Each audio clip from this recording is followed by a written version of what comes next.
Never tell me the mods.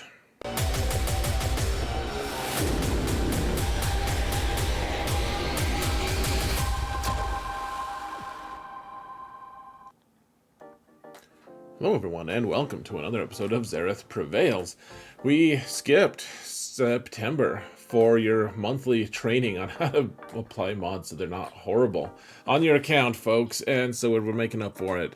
For last time, 15 characters you're modding poorly.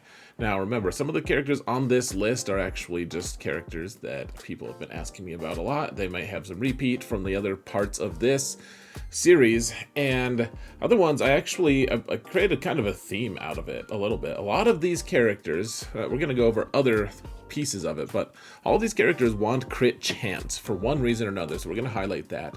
It's going to be fun, and if it's not fun, then your money back. You didn't spend any money, that's the joke. So let's get to the game, and it'll be fun. No money involved.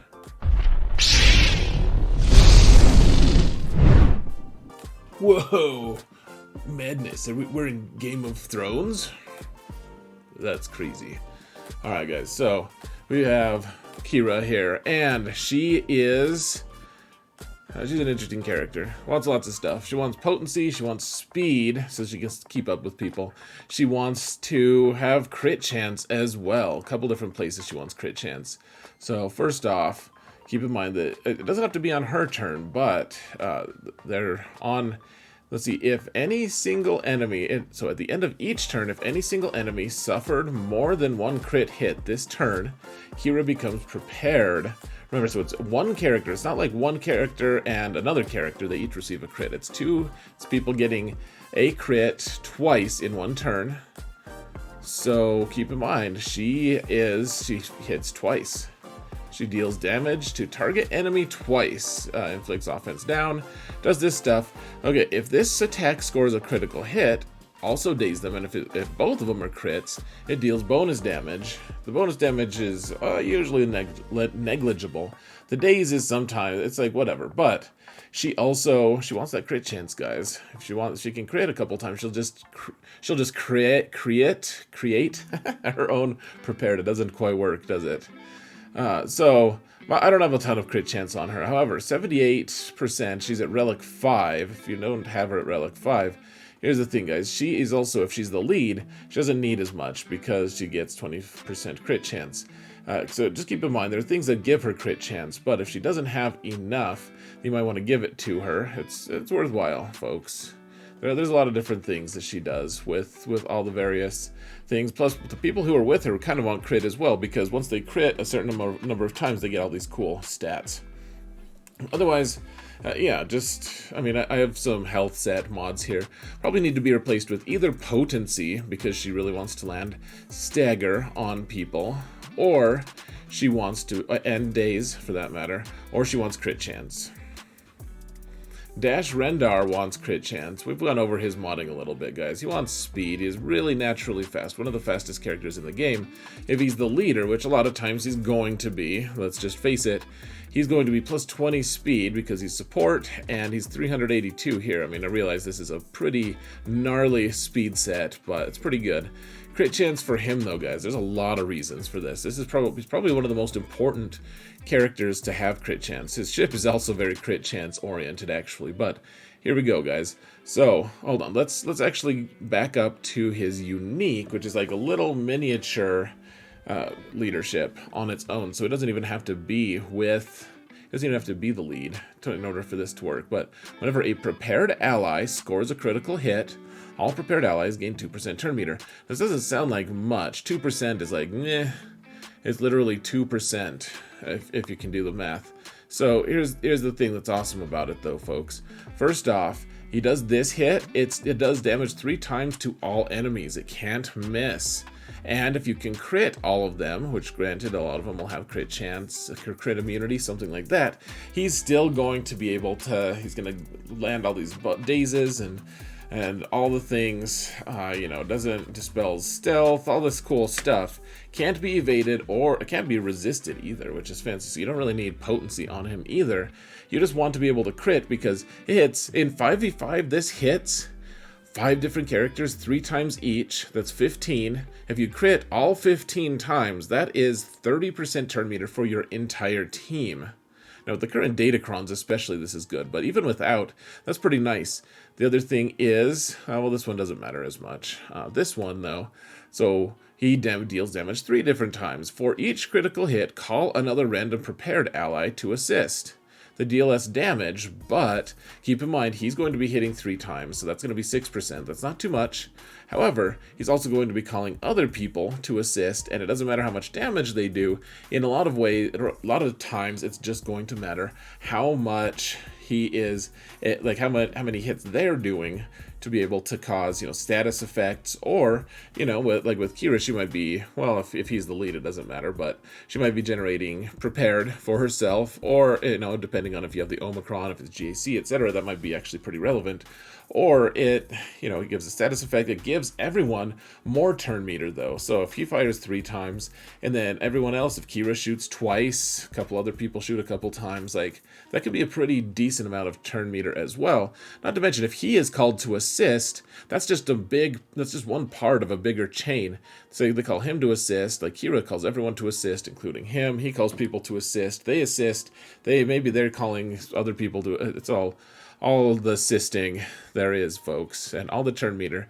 It's very interesting, in my opinion, how it all works out. So keep him with as much crit chance as you can. So keep in mind too, folks, and this is going to be a blanket thing to remember.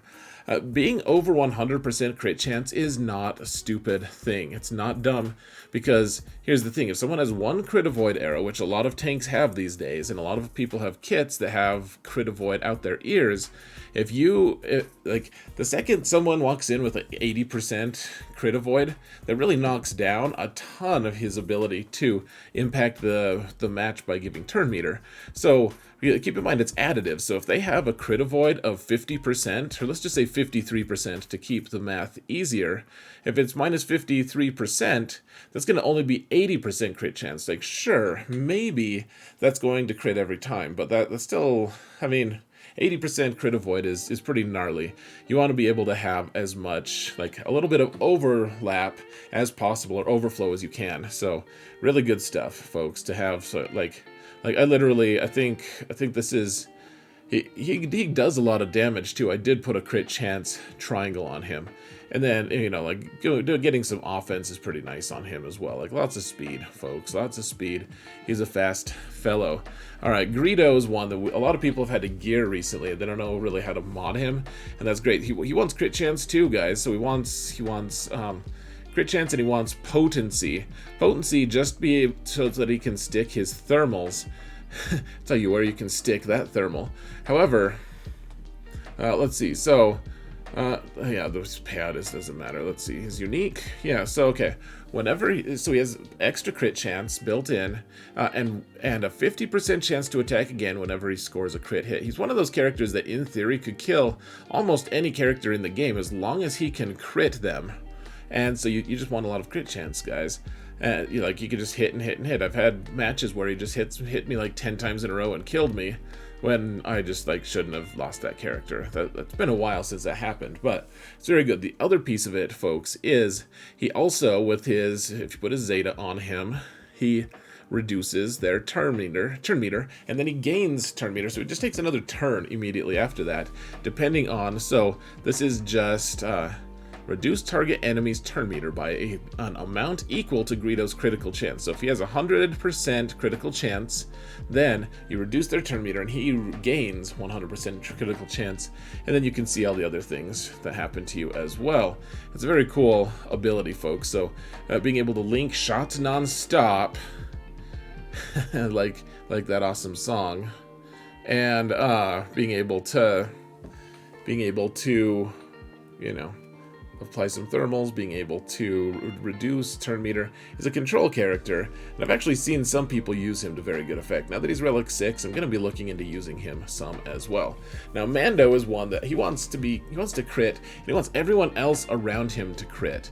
So keep in mind, he wants to be a little lower speed. You gotta kind of figure out exactly what you want to do with, if you have the Zam Omicron, how you want him to interact.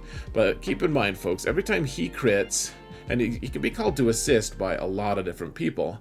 Every time he crits, he gains 30% turn meter. So you want to measure that, or gauge that, based off of, when Bosk is going to be taunting and then calling the assist, and Grief is going to call an assist. You want both of them to be able to call assists before Mando takes a turn. So you have to do the math for it. I actually have a calculator in my that's available to anyone who wants to join the Patreon. It's available for whoever's in there. You guys can go do that math to see how the Zam Omicron impacts things. But one way or another, he wants to crit because he needs to be able to gain that turn meter, and his whole team is also going to be able to do that. So, and other bounty hunter allies gain half that amount. So if everyone can crit, everyone's happy. Han Solo's another one that maybe is, it seems real obvious, right? It seems like, sure, he wants to be able to crit, but he's able to crit. He's actually one of the few characters who really loves his crit damage. But here's the thing, guys. So you shoot this one, you can just chain your attacks. I know this is obvious to some people, but I want to explain it to maybe newer players who don't understand the mechanics of it. So it deals damage to people, it can stun them. So you also want some potency on him as well, folks. So just so you're able to land stuns and reduce turn meter, but then otherwise gain turn meter equal to Han's critical chance. So that's just if you have 100% turn meter, I'd actually be very interested, guys. So we have crit chance of 107. You actually have more than that. It's built into the kit, which I'll show you. But I'm wondering if it gives you 7% turn meter overflow as well when you do that. I'm not really sure how that works, but so as unique, he has 20% critical chance. So he just has that built in. But again, you want that overflow. The other really important thing, guys, is so this isn't crit chance specifically, I can't talk, don't mind me. If the target has less than 50% turn meter, it does more damage. Otherwise, it removes 35% turn meter. Really nice. It doesn't evade. However, the minus turn meter is based off of a potency check. So you do want potency where you can get it. Now, one of the things that I did, once I got him to Relic 8, because you keep gaining critical chance every time you up his level. So, yeah, crit chance, if I get him up to 9 at some point, which, not soon, but if I ever did, he'd get another boost to his crit chance. You don't need, so much overflow. So, at early game, I put crit chance on him for his secondary set. You want crit damage, and then his secondary set, you definitely want potency if you can, and then you also want to make him as fast as you can, as close to 300 as you can, guys. Higher is fine as well, but keep in mind, if you have to do the mirror match, which it isn't necessarily a thing that these days, but if you did do that, if he can go first because he shoots first, and the tiebreaker is whoever has the most speed, if he gets to go first, you can stun their Chewie first, and then Chewie's not going to be assisting against you once their Han goes. You can't stun their own Han, remember, because he's going to have guard from their Chewie, at least if they have a half-decent Wookiee team, that's okay. The other thing that I want to point out, folks, is you want him fast because he can actually link a ton of turns in a row. Like, let's say he's with Wedge as lead, like a 3v3, we're just getting out of a 3v3 season. So if he's with Wedge, if it's a Wedge Han Chewie team, Wedge in his lead says if someone crits, they get 10% more turn meter. So if he goes, he shoots, and Chewie shoots, he crits to assist, and then Han shoots a second time because he shoots first, he double taps, then he's gaining 20% turn meter. 20% turn meter added to 300 speed is pretty nice. A lot of times he's going to get the next turn on top of that, and if he does, then he can shoot his big shot, stun someone, immediately get enough turn meter to go another time. So now you're doing shot, Chewie shoot, so Han, Chewie, Han, 3 shots. Then you get Deadeye, so another shot, and Chewie shot. So that's 5 shots. And then you get to do your basic again, another 3. So you get 8 shots all in a row if you make him fast enough. A lot of people put that offense arrow on him, and that's fine if you really want to. But a lot of his power comes from being able to control and be able to get off a ton of shots all at the very start of the fight. Qi'ra, she's in Game of Thrones. She causes expose, which is something they probably wrote into her kit based off of her Game of Thrones showings. What am I talking about? Terrible. All right, Ayla Sakura is another one that you want a lot of crit chance, you want potency. She doesn't do much damage, folks, but she is a control piece for sure. She wants to, every time she hits, she has the possibility of stunning someone. So on her basic, it's just, yeah, so if the assisting ally is Jedi, they deal, let's see. So it deals physical damage to target enemy with 35% chance to call an ally to assist. If the assisting ally is Jedi, blah, blah, blah. So sometimes, I barely ever see this work, to be honest, guys. You can call her to assist, and then sometimes she'll call someone else to assist. I mean, it's an older kit, but it kind of, it checks out, sir. You know, and then this one is, you know, she hits a little harder and she does some other things. The biggest piece of her kit, though, so she has 10% crit chance added in, and then counter chance. But here's the thing, she is so in addition, she stuns her target for 1 turn whenever she critically hits, and that's a big deal because, well, she needs to be able to crit first off, and second off, she needs to be able to pass her potency check as well. Now, keep in mind, if someone is damage immune, if you're hitting Django, for instance, and he is with Separatist lead, he's immune to damage at the moment, you can't crit someone in that state, and therefore she's not going to be able to stun. It doesn't matter if she would have crit, she didn't crit because she's not doing damage. It's a function, being able to crit is a function of being able to actually do damage to them. And so what you really want, I mean, a little bit of speed, that's fine, but really what you want is crit chance and potency. She's probably not important enough for most people's rosters to really put a ton of mods on, though I do like the crit chance triangle to be 6E, just because it gives that extra 8% crit chance, and then, you know, give that potency cross to her, even as you have crit chance on everything. So remember, she has some built-in crit chance, and then somewhere over 100 is going to be just enough for her. And then potency, try to target, you know, 120-ish if you can, because again, you want that overflow, because it directly opposes how much tenacity someone has in order to see how much they are able to do. Now, Dengar is a guy a man of contradictions, so he wants that potency to be able to apply his thermals. He also wants to be able to stun people. He wants to be able to apply all the other debuffs. Here's the thing, though. In order to apply all these debuffs, you really want something called Tenacity Down with him. Really important stuff. So, inflict negative status effects on all enemies that suffer a critical hit. So what happens is he throws thermals based on how many characters he is throwing at, +2. So if he's going one-on-one with someone or whatever, he's throwing a grenade, he'll hit them 3 times. So 1 for that one character, 2 bonus ones. If he's throwing at like 20 people for some reason, somehow, he'd try 20 times +2, so for 22. Anyways, if you get 1 critical hit, you get Tenacity Down for 3 turns on the character who was critically hit. And so you have a chance with everyone to critically hit them once, and then 2 random people also get chances. So if you're throwing it at 1 person, you get 3 chances, etc. But as long as you can crit hit them once, then you Tenacity Down them. So it's like a Tenacity Down AoE, except with the condition that you have to be able to crit with that. And then if you're able to hit someone 3 times with a crit, then you get to reduce their turn meter. That doesn't really happen too often, but the crits are pretty important for him, and then sticking those debuffs is also good. Keep in mind, he's a really resilient guy, so lots of health and protection if you can.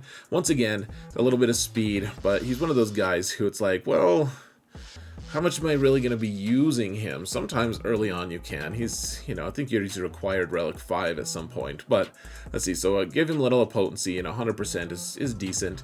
And then crit chance as much as you can get. I mean, he can get crit chance from a lot of different things, I'm sure. But just keep in mind, yeah, he kind of just likes that. And also keep in mind, you kind of don't want crit avoid on him, because you want him to get crit and go into stealth so that you don't have to protect him anymore. I don't know why I exited out of that. Let's go to the next bounty hunter. Embo is another guy who I really like crit chance on, because he does a couple cool things. Let's see. So once he gets his contract, let's see, so he takes a bonus turn after scoring a critical hit. So he can't take consecutive bonus turns, you can't just chain them, but he gets a bonus turn. The bonus turn is fairly important though, folks. He does a lot of damage. He does a decent job, folks, and people are using him more and more in territory wars, actually. Now that he works with Jabba, and Jabba has all the synergy with him, like, he's actually going to be pretty relevant, I think. Yeah, so unique, let's see. So while Embo has no protection, he gains crit chance. That's great, but you don't want to rely on not having protection. It's just kind of a weird thing. So I mean, otherwise, you want damage for him, and then he also wants a lot of protection, actually. So this attack deals bonus damage equal to 35% of Embo's max protection. Then he loses his own protection. One of the coolest animations in the game, still, in my opinion, is him throwing his hat. Kind of a cool character. And actually, I think that in the canon, he's not as dark side as you might think. I wouldn't be too surprised to find out that Embo would be one of the neutral tag characters or something like that. So, all right. So crit chance for his triangle. He's not important enough to me to want to 6E that yet, but I mean, he might be. He might end up that way. A protection cross because of the bonus damage that he does when he throws his hat. And then if you can get some offense secondaries, those are great. And then protection on the circle for sure. Speed, but then get some protection if you can on there. If you can. Just lots of protection, really. And then, some crit chance as well. So, and then I put crit damage on here just because you're trying to crit a lot. You could do offense as well. I don't really care, guys. Do what you want. But, yeah, this crit chance over 104. And then lots of protection where you can. He's fancy like that. Who's next? Who is next? All right, we've got Jedi Training Rey. She's actually one of those characters who wants everyone around her to crit, just because, so you want potency and you want crit. Her potency is really good because of all the suite of debuffs that she can do. The big thing for her, though, is under her lead, which I don't know how much we're using her lead these days with Rey and everything, but Ben may change that. I really don't know. Resistance allies have 30% crit chance, so that's great that they have crit chance, but when they score a crit hit, they have a 70% chance to inflict expose, and the expose damage is really the core amount of damage that this team can do. So every time they do a crit, that's great. So keep in mind, it's not just Jedi Training Rey, but if she is the lead, you also want BB-8 to have lots of crit chance, R2-D2 to have a lot of crit chance. Whoever is on her team, she wants that because you need that to be able to. There have to be resistance allies, but then they're able to crit and inflict expose, which causes a lot of extra damage. Ki-Adi-Mundi is a guy who wants crit chance as well, because he has just a really naturally low crit chance. And to mod him well, man, he's one of those characters, one of the, like, he really benefits from really targeted, strong modding. So you want offense set on him, you want crit chance as much as you can, and you want as much damage and speed as you can get as well. He is very hungry for all of that stuff. Remember, when he's on a team full of Galactic Republic Jedi, his Zeta kicks in and he gives 30 speed to everyone. He also starts with 20 more speed than anyone ever gives him credit for based off of the stance that he's in. He gets 20% speed. He starts in a Taru form, so it gives him extra offense, defense penetration, and 20 speed. A lot of people miss that, so like on a Qui-Gon Jinn team, he's actually plus 80 speed, 30 from Qui-Gon, 30 from Ki-Adi-Mundi, and 20 from his own, his Ataru form. He does a massive amount of damage with his first stance hit, and he does a lot of stuff, guys. I also don't mind putting his Omicron on, actually. After seeing how disruptive his taunt can be, it really is quite good. I just didn't realize it at the time. I used to whine about that all over the place. So how do you want to mod him? Here's the thing, guys. You need to pay attention to his secondaries, and this one I just put a lot of speed on because I need him to be really stupidly fast if I can. So fast, then crit chance, wherever you can find crit chance, and offense. Those two stats, those three stats should be on most of your mods here, guys. So here we've got speed, we've got crit chance, and we've got offense.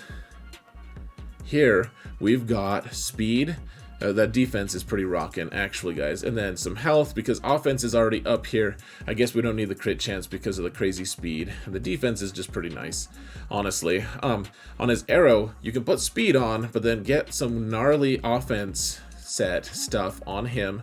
And otherwise crit damage on the triangle. And then if you can get offense, if you could get crit chance, that would make this perfect. But good speed, good offense, and you just really want to maximize those stats, guys. So even with all that crit chance I've added, only 73%, but I mean, that's you really want to maximize his damage as well. Which, I mean, it's pretty through the roof, actually. Not to brag, but he's just an engine of destruction, guys. It's a lot of fun. Alright, Ayla Sakura is done. Alright, guys, let's do speed round here. Snips wants a lot of health, she wants a lot of offense, and keep in mind, she wants crit chance, because if she hits someone, so it dispels people's buffs. And remember, she doesn't miss on her attack. She ignores foresight. She can still miss if they dodge, but she ignores foresight.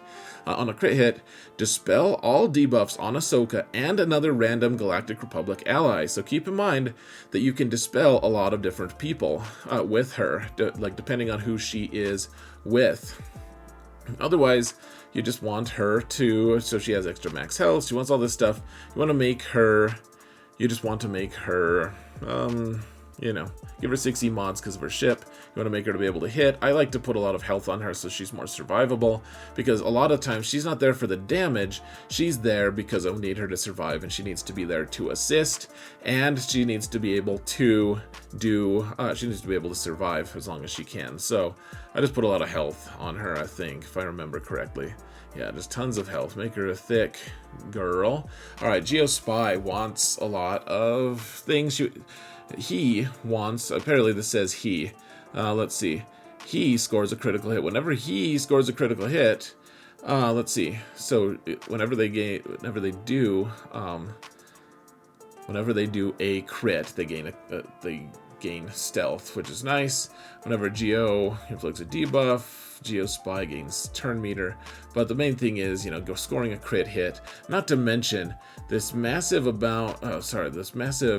ability to be able to do so much damage. So based on all of the buffs on Geospy, based on all the buffs on the opposing character, every time all the buffs and debuffs and everything, they deal 40% more damage for each effect dispelled this way. It's just really good, and if you can get a crit on top of it, it's really nice. Really spools up their ability to hit hard. Geo Soldier has this thing, so all Geo allies give crit chance. Geo Soldier gains 25% meter when scoring a critical hit, so he's the one who gains a bunch of turn meter. He really wants a lot of turn meter, and so whenever he does a crit, he's going to gain that turn meter, and so he's going to be taking a lot of turns, etc. And so, yeah, that's just what you want. Some crit chance, some offense, because he does some damage. Mine is not well modded by any stretch, but you'll have that. Enfys Nest is an interesting one. A lot of people tell me she doesn't need crit chance, but the thing is, if she's going in solo, a lot of times, you know, so every time she gets hit, she gains crit chance. That's great, that's great, that's great. Until she does it, she's only one-on-one and someone doesn't hit her that often, then she still needs some crit chance at least. So even though she wants her tenacity, she wants her health, she also wants a little bit of crit chance when you can find it. Now granted, I don't give her a whole lot personally, but it's just something she needs to be able to crit in order to do her huge amount of damage. When she's doing all this stuff, she's also, every time someone loses a buff or a debuff, she gains critical damage. Now if she can't critically hit, that's a problem. So she can ramp her damage up, she can't ramp her crit chance up, so a lot of times you want to put crit chance on. Now TIE Fighter Pilot, a lot of people are using TIE Fighter Pilot for the recent Datacrons. Just keep in mind, it's this one. So you want some crit damage on TIE Fighter Pilot, etc. But let's see, inflict tenacity down for 2 turns on a critical hit. This is just on a basic, but tenacity down is a really important aspect to things these days as well. So we're gonna call it good here. Let me know what your thoughts are. What did I miss for crit chance? What are your thoughts on all of the things, guys? Thank you all so much for watching. And remember that in all things, Zareth barely kept this video under 30 minutes. Dear Lord. Let me know if this was helpful. Take care, everyone.